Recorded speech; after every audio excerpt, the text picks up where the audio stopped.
दोस्तों, कोरोना को लेकर इतनी सारी गुड न्यूज़ आपको मिल चुकी होंगी कि आपका गुड न्यूज़ पर से भरोसा उठ गया होगा। कोई कहता है सर्दी आएंगी तो कोरोना चला जाएगा, कोई कहता है रशिया से वैक्सीन आ गई कोरोना चला जाएगा, कोई बोलता है गर्म पानी में नहाएंगे तो कोरोना चला जाएगा, कोई बोलता है दारू पिएंगे तो कोरोना चला जाएगा। बहरहाल इतनी सारी गुड न्यूज़ के बीच में, फर्जी गुड न्यूज़ के बीच में एक अच्छी गुड न्यूज़ आई है जो कि साइंटिफिकली प्रूवन है और आपको साइंस के हिसाब से बताती है कि किस तरह से कोरोना से हम आज़ाद हो सकते हैं, किस तरह कोरोना से हम खतरे से बच सकते हैं।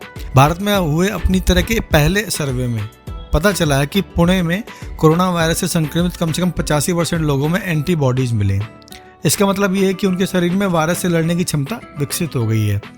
दोस्तों, देश भर में कोरोना के बढ़ते मामलों के बीच महाराष्ट्र के पुणे शहर के लोगों के लिए राहत भरी खबर है।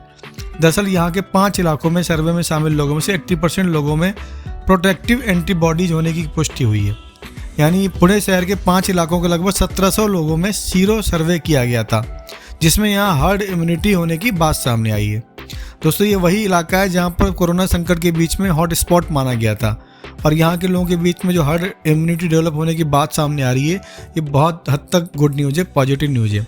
हालांकि हरियाणा के स्वास्थ्य मंत्री ने भी कुछ दिनों पहले कहा था कि उनके स्टेट में जो सीरो सर्वे हुआ है वहाँ से 40.8% लोगों में एंटीबॉडीज़ पाई गई है। दोस्तों, जो एंटीबॉडीज होती है, अगर जितनी तरह से बॉडी के अंदर डेवलप होती है, वो हर्ड इम्यूनिटी को डेवलप करती है, जिसकी वजह से हम कोरोना से लड़ने के लिए तैयार हो जाते हैं। एक तरह से हम उसके लिए बुलेट प्रूफ हो जाते हैं, उसके लिए सेफ हो जाते हैं।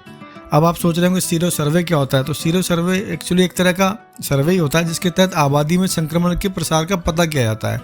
कि भारत में शहरों में कई सर्वे किए गए थे जिसमें ये मालूम पड़ता है संक्रमित लोगों में वायरस से लड़ने की एंटीबॉडी डेवलप हो रही है या नहीं हो रही है। तो दोस्तों, रिसर्च करने वालों ने यह भी बताया है कि पुणे शहर जो है ये हर्ड इम्यूनिटी की ओर लगातार तेज़ी से बढ़ रहा है और ये पहला मामला नहीं है जब यहाँ पर आबादी में इतना सारा संक्रमण हुआ था। ये काफ़ी टाइम से हो रहा था।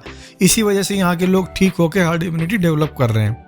और वैज्ञानिक आइडिया के अनुसार अगर कोई बीमारी किसी समूह के बड़े हिस्से में फैल जाती है तो इंसान की रोग प्रतिरोधक क्षमता यानी इम्यूनिटी उस बीमारी से लड़ने में संक्रमित लोगों की मदद करती है।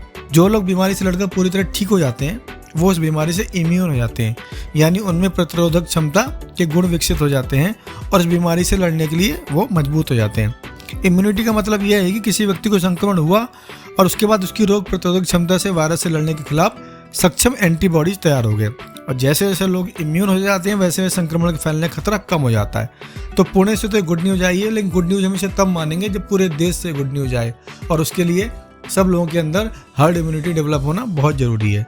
तो अगर आपको लगता है कि ये न्यूज़ आपके मतलब की हो और आपको थोड़ा सा इससे गुड न्यूज़ जैसी वाइब्स आ रही है तो प्लीज़ इस चैनल को सब्सक्राइब कीजिए, वीडियो को लाइक कीजिए, कमेंट बॉक्स में अपनी राय ज़रूर दीजिए। शुक्रिया।